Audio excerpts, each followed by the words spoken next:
أفرح أريد أحيا أريد أحس بالدنيا أريد أعيش لو لحظة بلا هم وثلاسيميا أبي تتحقق. بسم اللہ الرحمن الرحیم. السلام علیکم ورحمۃ اللہ وبرکاتہ. قال رسول اللہ صلی اللہ علیہ وسلم من رأى منکم منکرا فلیغیرہ بیدہ فإن لم يستطع فبلسانہ فإن لم يستطع فبقلبہ وذلك اضعف الایمان. محترم ناظرین، السلام علیکم ورحمۃ اللہ وبرکاتہ. میں ہوں آپ کا ہوسٹ آصف حمید اور اسٹوڈیو میں میرے مہمان ہیں ڈاکٹر محمد حماد لکھوی صاحب. ڈاکٹر صاحب السلام علیکم. وعلیکم السلام ورحمۃ اللہ وبرکاتہ. ناظرین، جو حدیث میں نے آپ کے سامنے ابھی پڑھی ہے اس کا مفہوم کچھ یہ ہے کہ تم میں سے کوئی شخص کسی برائی کو دیکھے تو اسے چاہیے کہ اپنی زبان سے روکے. اس کی بھی استطاعت نہیں رکھتا تو کم سے کم دل میں برا جانے، اور یہ ایمان کا سب سے کمزور ترین درجہ ہے. ڈاکٹر صاحب، پچھلے پروگرام میں امر بالمعروف اور نہی عن المنکر کے نام سے آپ نے ایک اصطلاح کچھ گفتگو ہوئی تھی، اور گفتگو کی تھی آپ نے. اس کو تھوڑا سا میں بڑھانا چاہتا ہوں کیونکہ یہ بہت اہم بات ہے.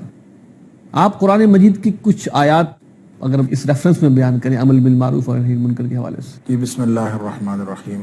دیکھیں، قرآن پاک کی بہت سی آیات ایسی ہیں جس میں امر بالمعروف اور نہی عن المنکر یعنی نیکی کا حکم دینا اور برائی سے روکنا یہ اکٹھے بیان ہوئی ہیں. یعنی جہاں کہیں امر بالمعروف بیان ہوا ہے وہاں پہ نہی عن المنکر بھی ہے. اس کا مطلب یہ ہے کہ صرف نیکی کرنا یا نیکی کا حکم دینا یہ کافی نہیں ہے. برائی سے بچنا اور برائی سے روکنا یہ بھی ضروری ہے. یعنی کہ یہ پیکیج ہے پورا. یہ پورا پیکیج ہے. ویسے تو پورا اسلامی پورا پیکیج ہے. ادخلوا فی السلم کافہ، پورے کے پورے داخل ہونا ہے یا پورا سے پورا نکل جانا ہے. کوئی پک اینڈ چوز ہم کر نہیں سکتے. لیکن خاص طور پہ جب ہم اس عمل کے حوالے سے دیکھتے ہیں، دیکھیں اللہ تعالیٰ نے فرمایا وَلَقَدْ بَعَثْنَا فِي كُلِّ أُمَّةٍ رَسُولًا أَنِ اعْبُدُوا اللَّهَ وَاجْتَنِبُوا الطَّاغُوتَ. جتنی اللہ کی بندگی ضروری ہے اتنا ہی اجتناب طاغوت بھی ضروری ہے. ٹھیک ہے. اگر کوئی شخص طاغوت سے اجتناب نہیں کرتا، اللہ کی بندگی کر رہا ہے، تو اس نے تو گویا اسلام کے اس تصور کو ہی نہیں اپنایا جو بنیادی تصور تھا کہ وہ طاغوت کی بندگی سے بچے، اللہ کی بندگی میں آئے، پھر وہ اسلام کے اصل مفہوم پر آتا ہے، وگرنہ تو اسلام کا مفہوم ہی پورا نہیں کرتا. صحیح. اب جب امر بالمعروف کے حوالے سے ہم دیکھتے ہیں تو کنتم خیر امۃ اخرجت للناس، بڑا واضح فرمان کہ یہ جو امت ہے، اس امت کا امتیاز جو اللہ کریم نے قرآن پاک کے اندر بیان فرمایا وہ یہ کہ تمہیں جو امت وسط بنایا یا خیر امت بنایا، بہترین امت بنایا. تو کنتم خیر امت، تم بہترین امت ہو. اخرجت للناس، دوسروں کے لیے. زندگی وہ ہے جو دوسروں کے لیے گزاری جائے. زندگی وہ نہیں ہے جو انسان اپنے لیے اپنے لیے تو سب گزارتے ہیں، اپنے لیے تو جانور بھی زندگی گزارتا ہے نا. تو اخرجت للناس، یہ اس کے اندر وہ ڈائمنشن طے کر دی. اب لوگوں کے لیے کیسے سب سے بڑا کام جو لوگوں کے لیے کرنا ہے وہ امر بالمعروف اور نہی عن المنکر ہے. نیکی کا حکم دو. کنتم خیر امۃ اخرجت للناس تأمرون بالمعروف وتنہون عن المنکر وتؤمنون باللہ، کہ تم اللہ پر ایمان کامل اس وقت ہوگا کہ جب تم امر بالمعروف کرو گے، نیکی کا حکم دو گے اور برائی سے روکو گے. ڈاکٹر صاحب، آپ نے فرمایا کہ قرآن مجید کئی آیات ہیں، تو یہ اپنی جگہ خود ایک دلیل ہے کہ کئی آیات میں اگر ذکر آیا تو یہ واقعی اس کی اہمیت اس طرح بڑھ جاتی. لیکن یہ تو قرآن پاک میں ایک دفعہ بھی حکم آ جائے تو وہ کوئی کم اہم نہیں ہے. یہ اللہ کا کلام ہے، اور اللہ کا کلام جو ہے وہ اشارہ بھی کر دے کسی طرف. دیکھیں، ہم تو اس نبی کے ماننے والے ہیں صلی اللہ علیہ وآلہ وسلم کے، جنہوں نے اپنے اوپر رحمت کی دعا سکھائی. فرمایا کہ یوں دعا کیا کرو کہ اللہ جس طرح ابراہیم علیہ السلام اور ان کے خاندان پر اسی طرح رحمت نازل کر نبی پاک صلی اللہ علیہ وسلم. ٹھیک ہے. ابراہیم علیہ السلام کا ریفرنس کیوں آیا ہے کہ ادنا اشارے کو بھی انہوں نے حکم سمجھا، اور ادنا اشارے کو بھی حکم سمجھ کے انہوں نے عمل کر دیا، اور یہی ابراہیم علیہ السلام کا امتیاز ہے. اب اگر قرآن پاک کے اندر صرف ادنا اشارہ بھی آ جاتا تو ایمان اور احسان کا تقاضا یہ ہے کہ ہم اس کے اوپر بھی پورا عمل کرنے کے پابند ہیں. لیکن یہ تو اللہ کے کلام میں بار بار حکم آ رہا ہے وَلْتَكُن مِّنكُمْ أُمَّةٌ، چاہیے کہ تم میں سے گروہ ہو ایسا ہو کہ جو لوگوں کے لیے کام کرے، خیر کا کام کرے، یامرون بالمعروف وینہون عن المنکر، کہ وہ نیکی کا حکم دے اور برائی سے روکے. یعنی لوگوں میں سے ایک گروہ ہونا چاہیے. اس کا مطلب یہ ہے کہ فریضہ تو بحیثیت مجموعی پوری امت کا ہے، لیکن ظاہر ہے کہ امت کی ڈیوٹیز تقسیم ہوتی ہیں اور لکل فن رجال، ہر آدمی ہر کام نہیں کر سکتا. تو جو لوگ اس کام کے ماہرین ہیں ان کا ایک اگر الگ گروہ بنا دیا جائے، یا یوں حکومتی زبان میں یا جدید زبان میں یہ سمجھ لیں کہ ایک الگ محکمہ بنا دیا جائے، گویا حکومت کا یہ کام ہے یا ایک اسلامی ریاست کا یہ کام ہے کہ امر بالمعروف اور نہی عن المنکر کے لیے ایک باقاعدہ محکمہ بنائے، جو گلی گلی پھر کے. دیکھیں عمر فاروق رضی اللہ تعالیٰ عنہ کیا کرتے تھے؟ گلی گلی پھرتے تھے، گشت کرتے تھے. کیا کرتے تھے؟ اسی لیے جاتے تھے کہ لوگوں کے احوال معلوم ہوں، جہاں کہیں برائی ہو اس کو روکا جائے، جہاں کہیں نیکی ہو رہی ہے اس کو اپریشیٹ کیا جائے اور اس کی تحسین کی جائے، اس کی مدد کی جائے. تو یہ ایک باقاعدہ اسلامی ریاست کے فرائض میں سے ایک فرض ہے کہ وہ پوری امت کی طرف سے فریضہ ادا کرنے کے لیے ایک محکمہ بنائے، اور وہ محکمہ ان اصولوں کے مطابق جو نبی پاک صلی اللہ علیہ وسلم نے بتائے ہیں، وہ لوگوں کی معاشرت بھی مانیٹر کرے، لوگوں کی سیاست بھی مانیٹر کرے، لوگوں کی معیشت بھی مانیٹر کرے، اور پھر لوگوں کے جو انفرادی اعمال ہیں ان کا بھی دھیان رکھے کہ کون سے. دیکھیں جس دین کے اندر 10 سال کا بچہ جو ہے وہ اسپیئر نہیں کیا گیا کہ وہ اگر نماز نہیں پڑھتا تو اس کے اوپر سختی کرو. تو اس دین کے اندر بڑے بڑے لوگ اگر نماز نہ پڑھ رہے ہوں تو پوری ملت جو ہے وہ سوئی رہے کہ اب اس کا ذاتی معاملہ ہے. یہ ذاتی معاملہ نہیں ہے، اس کو یہ کرنا پڑے گا. اور حکومت کے فرائض میں تو اللہ تعالیٰ نے اسپیسیفکلی یہ بتایا کہ دیکھیں یہ امر بالمعروف اور نہی عن المنکر کا فریضہ وہ ہے جو میرے آپ پہ بھی اپنے لیول پہ اپنی انفرادی حیثیت میں بھی ہے، انفرادی حیثیت میں بھی ہر شخص پر فرض ہے جی، کہ ہم جہاں کہیں ہوں گے ہمیں یہ کرنا پڑے گا، اور اس کے بغیر تو چارہ ہی نہیں ہے. لیکن اگر حکومت ہے تو اس کے لیے تو اللہ تعالیٰ نے فرمایا الذین ان مکناہم فی الارض اقاموا الصلاۃ وآتوا الزکاۃ وامروا بالمعروف ونہوا عن المنکر.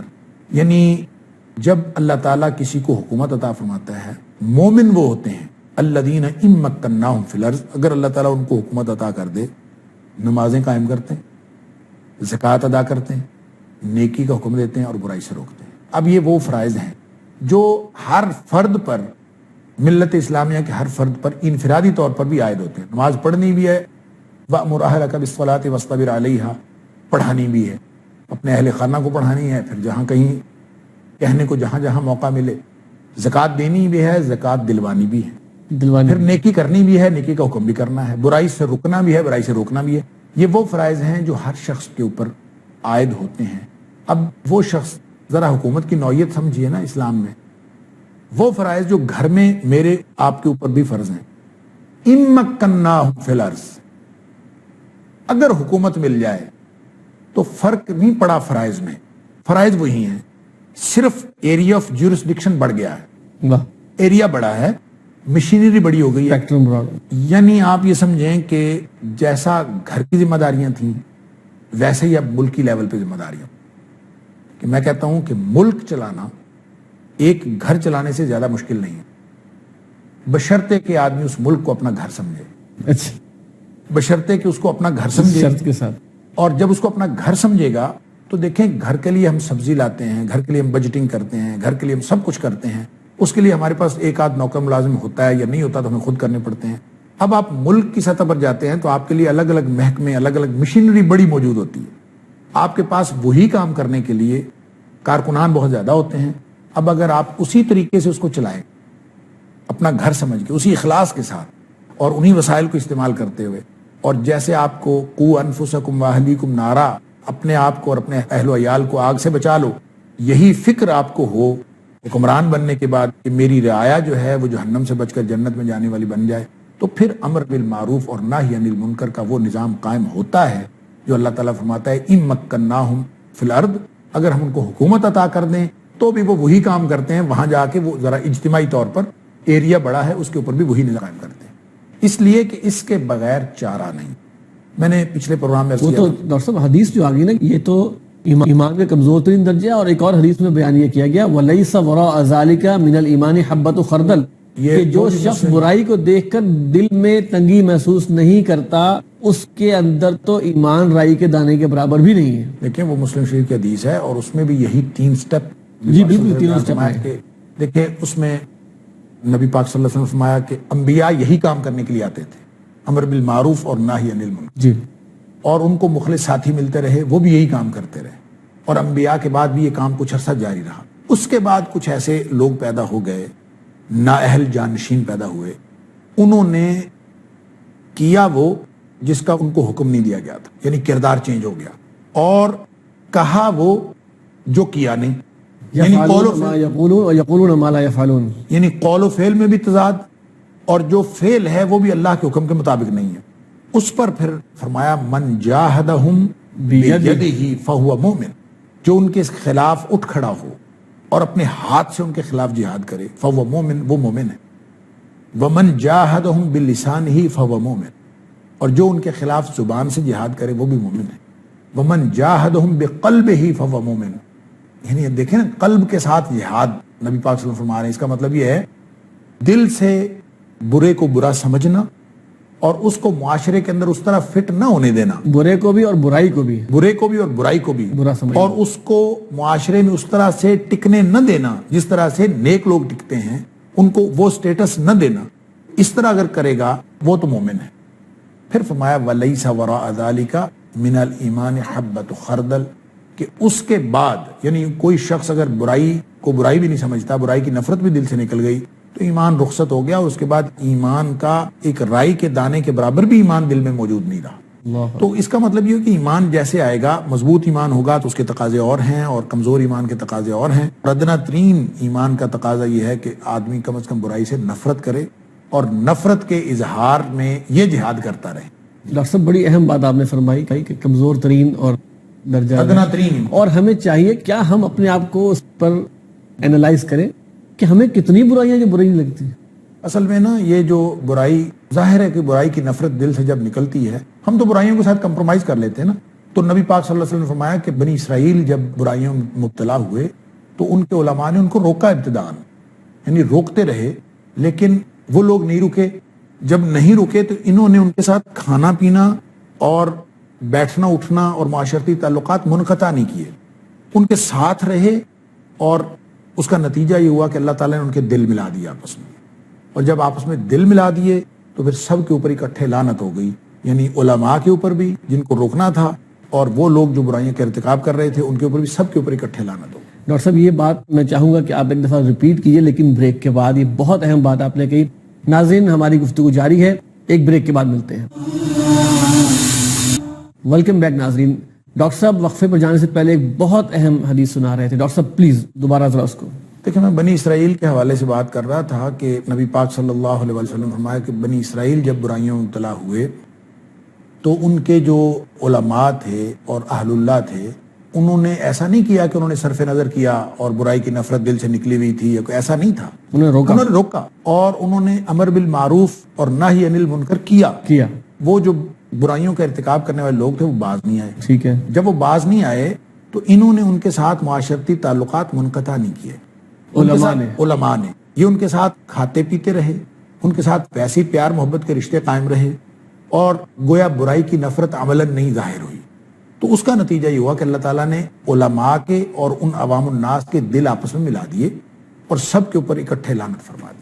ڈاکٹر صاحب مجھے اس میں ایک چیز سامنے آ رہی ہے، وہ حدیث نبی اکرم صلی اللہ علیہ وسلم نے فرمایا لَيَأْتِيَنَّ عَلَىٰ أُمَّتِي مَا أَتَىٰ عَلَىٰ بَنِي إِسْرَائِيلَ حَظْوَ النَّعْلِ بِالنَّعْلِ، میری امت پہ وہی تمام حالات وارد ہوں گے جو بنی اسرائیل پہ ہوئے، بالکل ایسے جیسے ایک جوتی دوسرے جوتے سے مشابہ ہوتی ہے۔ تتبعن کے الفاظ بھی ہیں کہ تم لازماً پیروی کرو گے، اور وہ اگر گو کے بل میں گھسے ہیں تو تم بھی اسی میں گھسو۔ اور ان میں کوئی بدبخت ایسا تھا جس نے اپنی ماں سے بدکاری کی، تم میں بھی ایک شقی پیدا ہوگا۔ ڈاکٹر صاحب یہ جو آپ نے پچھلی حدیث بتائی ہے، یہ آج کل ہمارا یہی حال ہے۔ اچھا، میں عرض کرتا ہوں، اس حدیث میں یہ بھی ہے کہ نبی پاک صلی اللہ علیہ وسلم تکیہ لگائے بیٹھے تھے، اور آپ تکیہ چھوڑ دیا، آپ نے ٹیک لگا کے آپ سیدھے ہو کے بیٹھ گئے، اور آپ نے یوں انگلی کا اشارہ فرمایا، اور آپ نے پھر فرمایا لَتَأْمُرُنَّ بِالْمَعْرُوفِ، تمہیں ہر صورت میں نیکی کا حکم دینا پڑے گا۔ اسی حدیث کے آگے گئے؟ ہاں، اسی حدیث کے آگے۔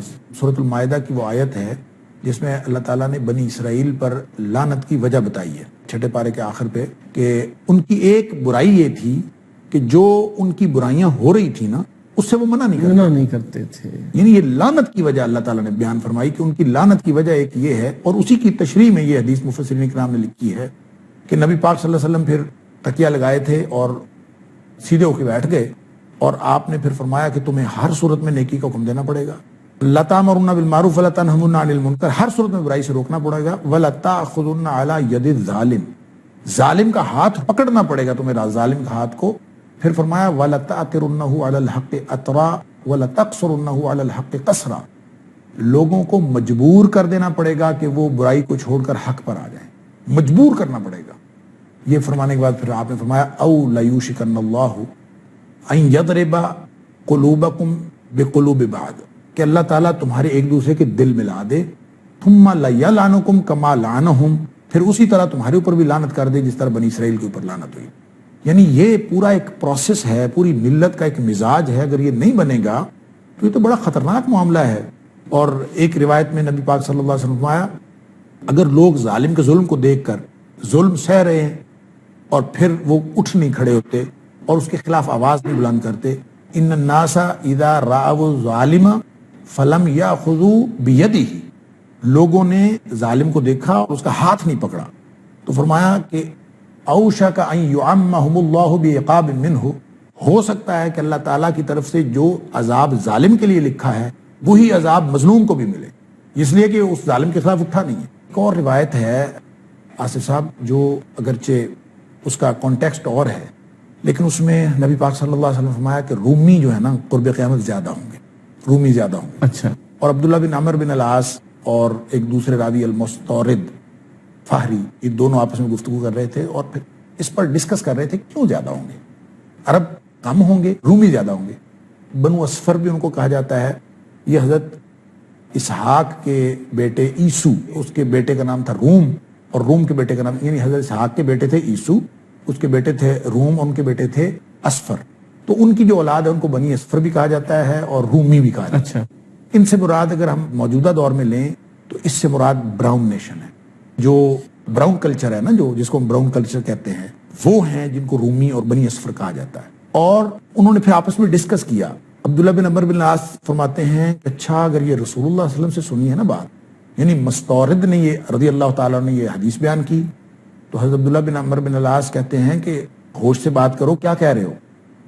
تو وہ کہتے ہیں کہ میں وہی کہہ رہا ہوں جو میں نے نبی پاک صلی اللہ علیہ وسلم سے سنا۔ کہتے ہیں اچھا اگر نبی پاک صلی اللہ علیہ وسلم نے یہ فرمایا ہے تو پھر اس کی میں 4 وجوہات دیکھتا ہوں۔ انہوں نے پھر 4 خصوصیات بیان فرمائی جو ان کے اندر ہے۔ اس میں ایک خصوصیت آپ نے یہ بیان فرمائی کہ میں یہ دیکھتا ہوں کہ وہ لوگوں کو امنعهم الناس علی الظالم، وہ لوگوں کو ظالم کے ظلم سے چھڑوانے کے لیے اور ظالم کے خلاف کھڑے ہونے میں وہ سب سے زیادہ کردار ادا کرتے ہیں، یعنی ظالم کے ظلم کے خلاف ان کا ایک کردار ہے۔ اس وجہ سے ان خصوصیات کی بنا پر وہ قرب قیامت وہ ان کی اکثریت ہو جائے گی، اور وہ جو قرآن نے اصول دیا ہے نا فما ینفع الناس فیمکث فی الارض، لوگوں کے فائدے کے لیے جو کھڑا ہوگا، لوگوں کے فائدے کے لیے جو کام کرے گا، اللہ تعالیٰ اس کو زمین میں عطا فرما دے گا ایک قرار اور ایک غلبہ۔ تو اگرچہ یہ الگ بات ہے کہ کفار کو آخرت میں جا کے کچھ نہیں ملنا، لیکن دنیا کی جو خصوصیات ہیں ان خصوصیات کی بنا پر ان کو دنیا میں غلبہ عطا ہوتا ہے۔ تو اس کا مطلب یہ ہوا کہ ظالم کے ظلم کے خلاف اٹھ کے کھڑے ہونا یہ ان خصوصیات میں ہے جو قوموں کو بقا عطا کرتے ہیں۔ قوموں کو جو بقا ملتی ہے وہ اس بات سے ملتی ہے کہ لوگ اٹھ کے کھڑے ہو جائیں ظالم کے خلاف۔ اور نبی پاک صلی اللہ علیہ وسلم فرما رہے ہیں کہ اگر ظالم کے خلاف مظلوم نہیں اٹھتا اور عوام اٹھ کے کھڑی نہیں ہوتی باوجود اس کے کہ سمجھ آتی ہے کہ ظالم ہے اور اس کے خلاف جد و جہد نہیں کرتے، اس کا مطلب یہ نہیں ہے کہ اٹھ کے کھڑی ہو جائے اور کوئی خون ریزی شروع کر دے، نعوذ باللہ من ذالک۔ اس کا مطلب یہ ہے کہ اپنی جد و جہد کریں اور ایسی کوشش کریں کہ نظام اللہ کا قائم ہو جائے، اور اس کے لیے اپنے لیول کی، اپنی سطح کی کوشش کرتے رہیں۔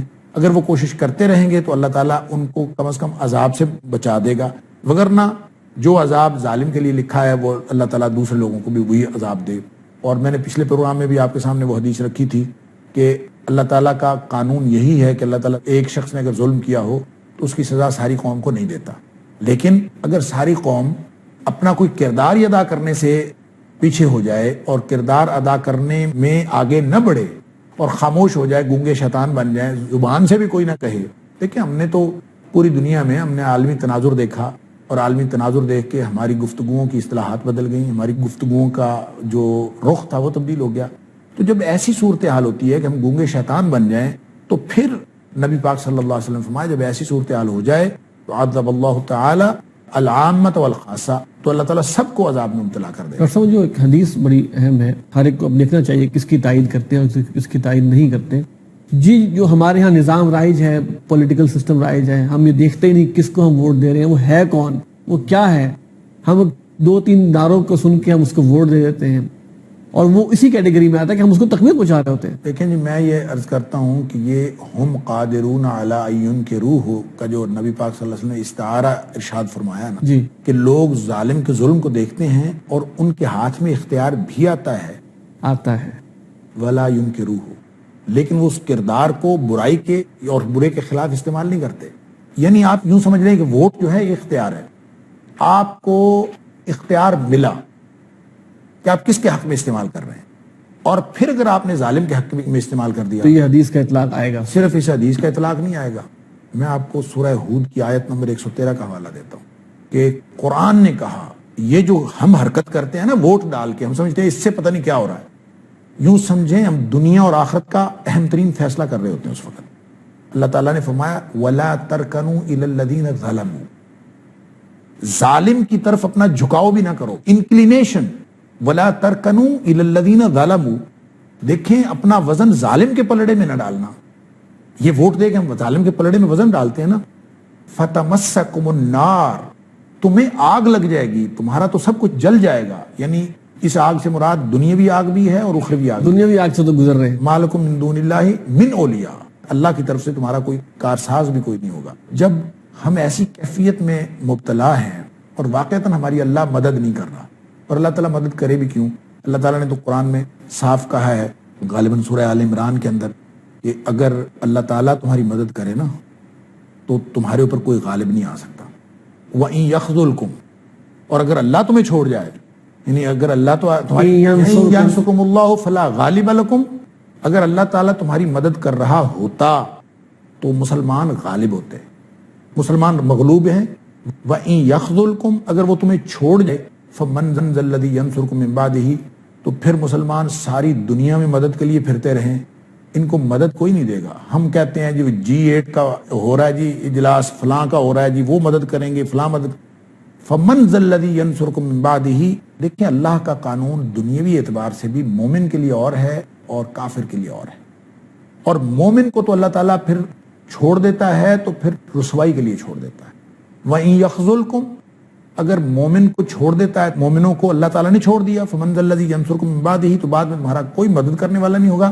فرمایا وَعَلَى اللَّهِ فَلْيَتَوَكَّلِ الْمُؤْمِنُونَ، کافر اگر وسائل پر بھروسہ کرے وہ تو کرے، کافر اگر کرے دنیاوی سہاروں کو لے کر ان کے بھروسے پہ کوئی کام کرے وہ تو کرے، مومن کیوں کرتا ہے؟ وَعَلَى اللَّهِ فَلْيَتَوَكَّلِ الْمُؤْمِنُونَ، مومن کا سہارا اور توکل اور بھروسہ صرف اللہ تعالیٰ پر ہونا چاہیے۔ ڈاکٹر صاحب ہماری گفتگو کا وقت ختم ہو رہا ہے، نہی عن المنکر اور امر بالمعروف، اس حوالے سے آپ نے جو بیان فرمایا، اللہ تعالیٰ آپ کو جزائے خیر دے۔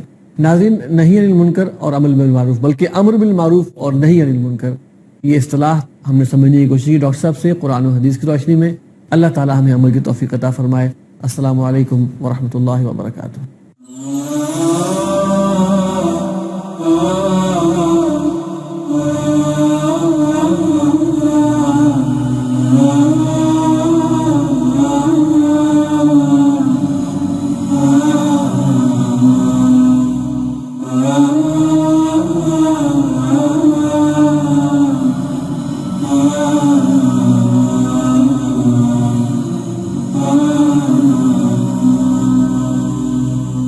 أريد أفرح، أريد أحيا، أريد أحس بالدنيا، أريد أعيش لو